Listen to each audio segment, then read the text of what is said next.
Bascule JK maître-esclave. 3. Bascule JK maître-esclave. 3.1. Représentation symbolique. La bascule JK maître-esclave est une autre bascule de type maître-esclave. Comme le montre la figure 29, la bascule JK possède deux entrées notées J et K, alors que la bascule des maîtres-esclaves n'en possède qu'une seule. On retrouve l'entrée d'horloge clock, les entrées de remise à 0 et de remise à 1, clear et préset, et les sorties complémentaires Q et Q bar de la bascule des maîtres-esclaves. 3.2. Structure et principe de fonctionnement. La bascule JK maître-esclave est élaborée à partir d'une bascule des maîtres-esclaves. Il suffit d'ajouter un réseau combinatoire sur l'entrée D, voire figure 30, pour obtenir la bascule JK. En fonction de l'état des entrées J et K, la sortie S, du réseau combinatoire relié à l'entrée D, de la bascule des maîtres-esclaves, présente l'un des quatre états indiqués à la figure 31A. On est conduit à la table de vérité de la figure 31B, qui donne l'état logique de S en fonction des combinaisons possibles des états logiques des entrées J, K et Q. Dressons le tableau de Carnot, figure 32, pour trouver l'équation la plus simple de S.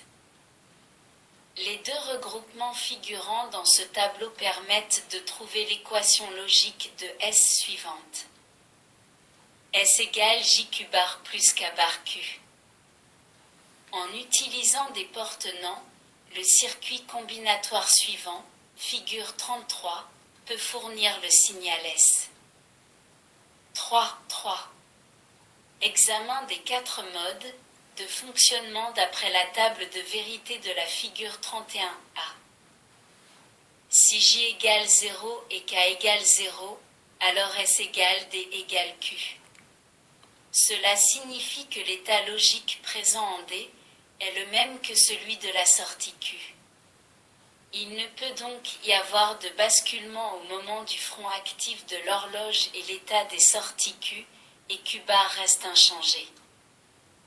Si J égale 0 et K égale 1, alors S égale D égale 0. L'état logique que mémorise la bascule JK lors du front actif de l'horloge est l'état logique 0. C'est la remise à 0 de la bascule qui s'effectue donc de façon synchrone par opposition à l'entrée clear qui, elle, est prioritaire et asynchrone. Si J égale 1 et K égale 0, alors S égale D égale 1. L'état logique que mémorise la bascule JK lors du front actif de l'horloge est l'état logique 1. C'est la remise à 1 de la bascule qui est également synchrone. Si J égale 1 et K égale 1, alors S égale D égale Q bar. L'état logique qui est mémorisé à la sortie Q lors du front actif de l'horloge est celui de la sortie Q bar. Donc, à chaque front actif de l'horloge, la sortie Q bascule pour prendre l'état de Q bar, et vice-versa. Ce mode de fonctionnement déjà vu avec la bascule des maîtres-esclaves est le mode toggle. C'est le diviseur de fréquence par deux, les sorties Q et Q bar sont à une fréquence 2 fois plus petite que la fréquence du signal d'horloge. 3.4. Table de vérité et chronogramme. Le fonctionnement complet de la bascule JK maître-esclave est résumé par la table de vérité de la figure 34. Les trois premières lignes de cette table indiquent que les entrées clear et présets sont prioritaires et actives sur un niveau bas. Les quatre lignes suivantes correspondent aux quatre modes de fonctionnement examinés précédemment. Pour illustrer cette table de vérité, examinons le chronogramme de la figure 35. On remarque sur cette figure que chaque front montant de l'entrée clock est affecté d'une flèche dirigée vers le haut. Cela indique que la bascule JK examinée commute sur le front montant. On suppose que les entrées clear et présets sont inactives car on leur applique en permanence l'état logique 1. Juste avant le premier front actif de l'horloge, les entrées J et K sont à 0.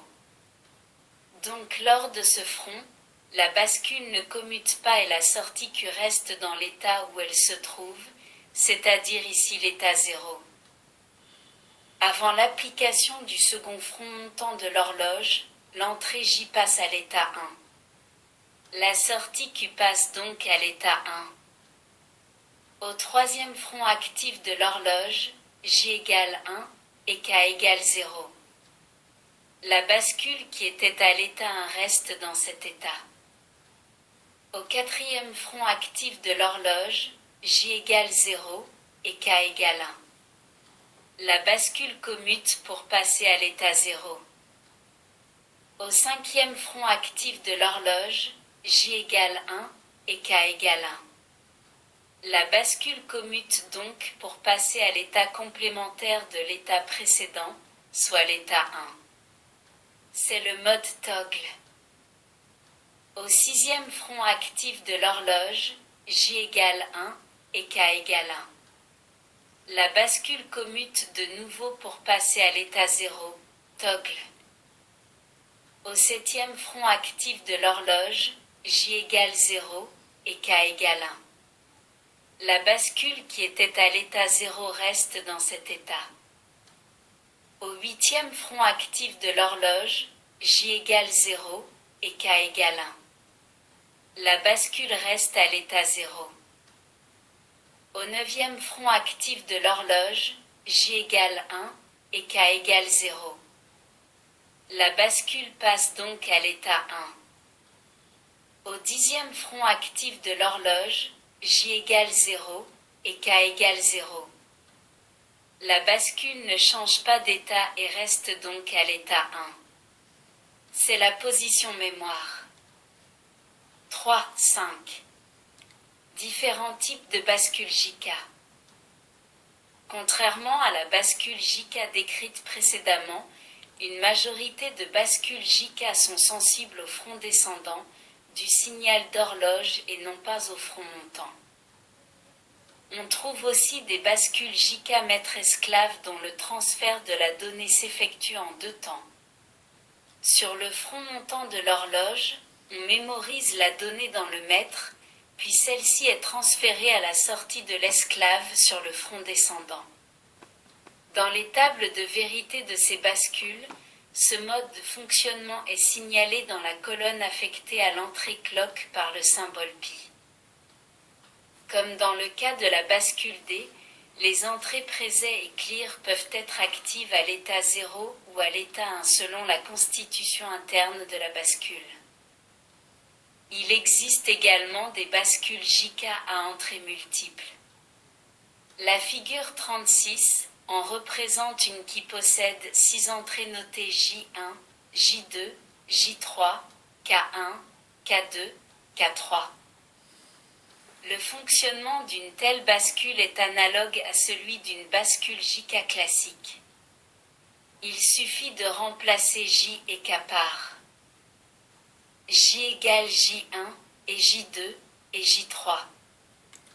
K égale K1 et K2 et K3. Ce type de bascule servait à réaliser des compteurs. Depuis que ceux-ci sont disponibles sous forme de circuits intégrés, les bascules JK à entrées multiples ne sont plus employées. 4. Paramètres dynamiques d'une bascule synchrone. Le constructeur définit un certain nombre de paramètres dynamiques que l'on doit respecter pour obtenir un fonctionnement correct du circuit utilisé. 4.1. Temps de prépositionnement, c'est uptime en anglais, d'une donnée sur une entrée dépendante de l'horloge. Le temps de prépositionnement est le temps minimal pendant lequel la donnée présente sur l'entrée doit rester stable avant le front actif du signal d'horloge pour que celle-ci soit reconnue.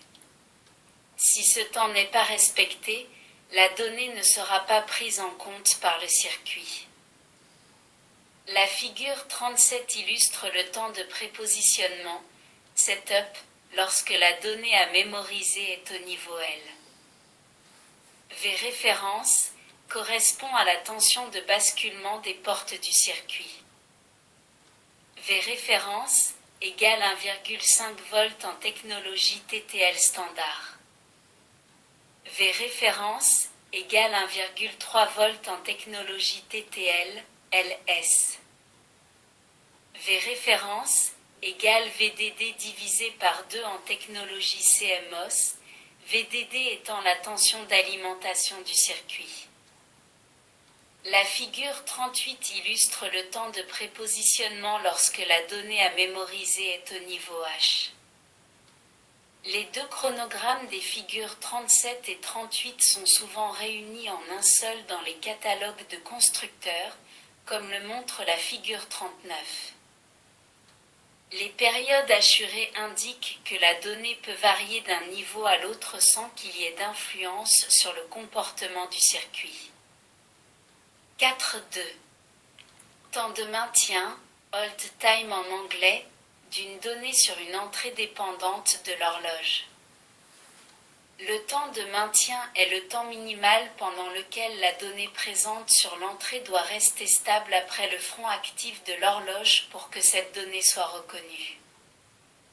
La figure 40 illustre le temps de maintien, TOLD, lorsque la donnée à mémoriser est au niveau L. La figure 41 illustre le temps de maintien lorsque la donnée à mémoriser est au niveau H. Les deux chronogrammes des figures 40 et 41 peuvent, de la même façon que précédemment, être réunis en un seul, comme le montre la figure 42.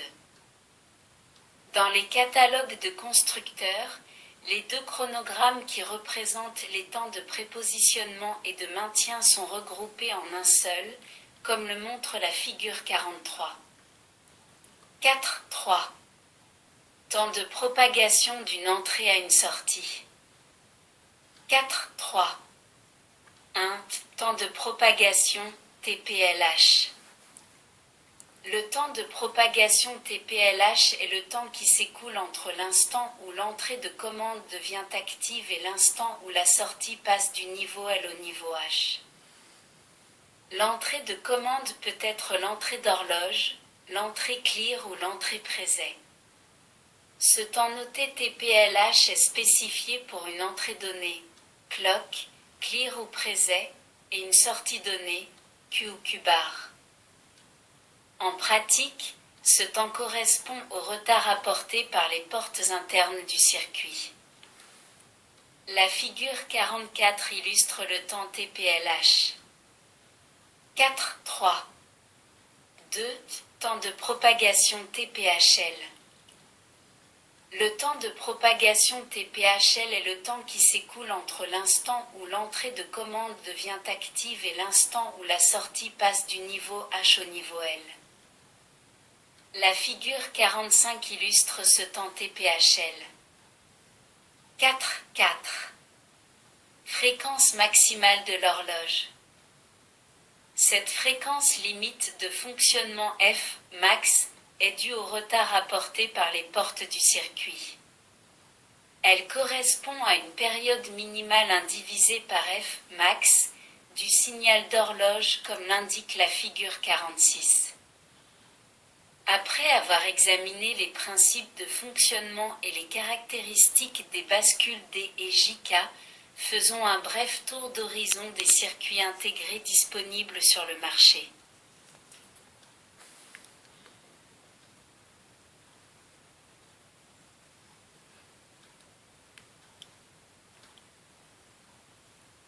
Merci de votre écoute. À bientôt.